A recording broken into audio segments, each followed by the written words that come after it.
Brian Cole Jr. was arrested and charged with placing the pipe bombs at the RNC and the DNC on January 5th, 2021.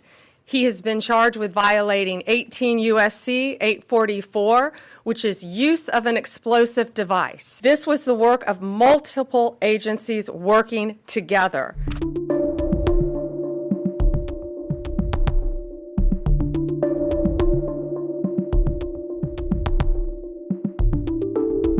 Good afternoon. As you all know now, early this morning, Brian Cole Jr. was arrested and charged with placing the pipe bombs at the RNC and the DNC on January 5th, 2021. He has been charged with violating 18 U.S.C. 844, which is use of an explosive device. This investigation is ongoing. As we speak, search warrants are being executed, and there could be more charges to come. I'm going to let our U.S. Attorney discuss that shortly. This was the work of multiple agencies working together. This morning's operation was carried out safely and successfully. We know that there are so many issues when you're issuing search warrants. Dangerous things can happen, and this was carried out safely and securely thanks to all of the people standing around me. They have worked tirelessly on this. Today's arrest happened because the Trump administration has made this case a priority. The total lack of movement on this case in our nation's capital undermined the public trust of our enforcement agencies.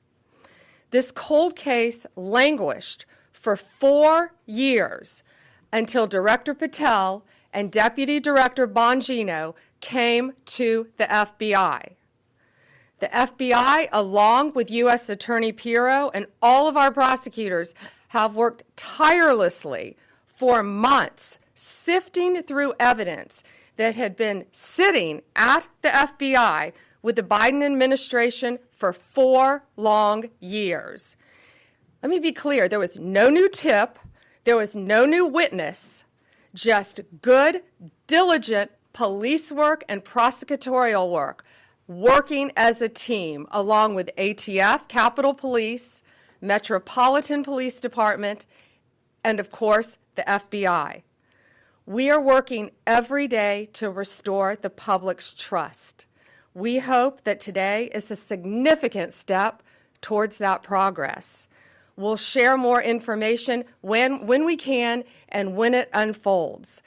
I cannot stress enough how hard Director Patel and Deputy Director Bongino have worked for months to make our nation's capital safer and to make our country safer. I'd like to introduce now Director Patel. Thank you, General. When you attack American citizens, when you attack our institutions of legislation, when you attack our nation's capital, you attack the very being of our way of life. And this FBI and this Department of Justice stand here to tell you that we will always refute it and combat it. We will provide the safest country the nation has ever seen under President Trump's leadership here. And that's what we did here today with great resolve on a case of massive public importance, as it should be. An individual who is now alleged to have placed multiple explosive devices to blow up multiple people and multiple officials, innocent civilians, is now arrested thanks to the brave men and women of the FBI and the interagency. I want to take a moment to thank the Metropolitan Police Department, the United States Capitol Police, our brave prosecutors, the Department of Justice, and our leader, Attorney General Pam Bondi, and U.S. Attorney Jeanine Pirro, whose relentless work on this case made this possible. As the Attorney General said, we did not discover any new information.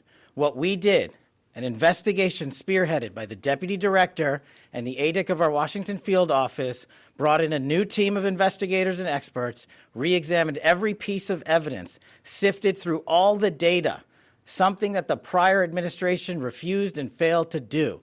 As a result of that, we generated numerous investigative leads, executed multiple legal process with our U.S. attorney partners, and came to this conclusion today.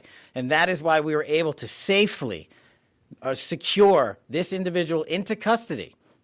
Remember, we are dealing with an individual who is alleged to have made bombs.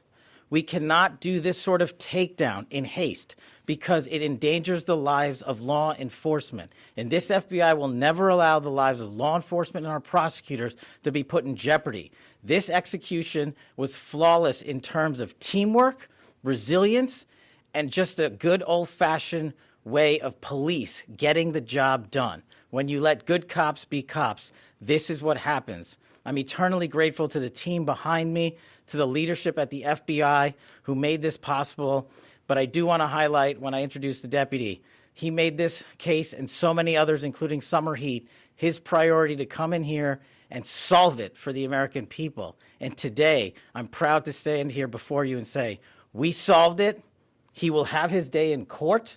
The American public and the world will learn even more information through the legal process. As we have committed under this Attorney General, we are the most transparent law enforcement operation in U.S. history, but we are also going to make sure accountability is delivered to its fullest extent, and that happens in the courts of law with our U.S. attorneys and our prosecutors. So we will divulge information when it is prudent and constitutionally permissible, while upholding the safeguards of this case to make sure that the people that this individual intended to victimize get the accountability they deserve, and most importantly, to deliver on President Trump's promise to secure our nation's capital and the rest of the cities in this country to make sure that Americans are allowed to go out free and securely in their neighborhoods, and that people around the world are allowed to visit our nation's capital, and they now have that trust thanks to the leadership of the FBI, the Washington Field Office, and I'm honored now to introduce to you Deputy Director Bongino, who spearheaded this investigation. Thank you all for being here for this critical investigation we've been working on for a very long time. We deeply appreciate it. Thank you for the kind words, Attorney General and Director. I appreciate it.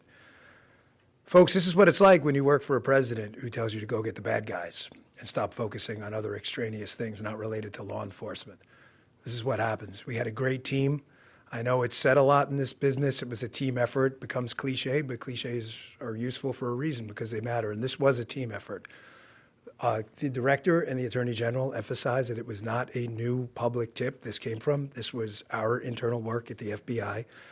And I want to just really express my sincere gratitude to this attorney general and this president for allowing us the latitude. I spoke with Ms. Bondi very early when we, maybe day 2, and I said, we're going to get this guy. And she said, yes, you are.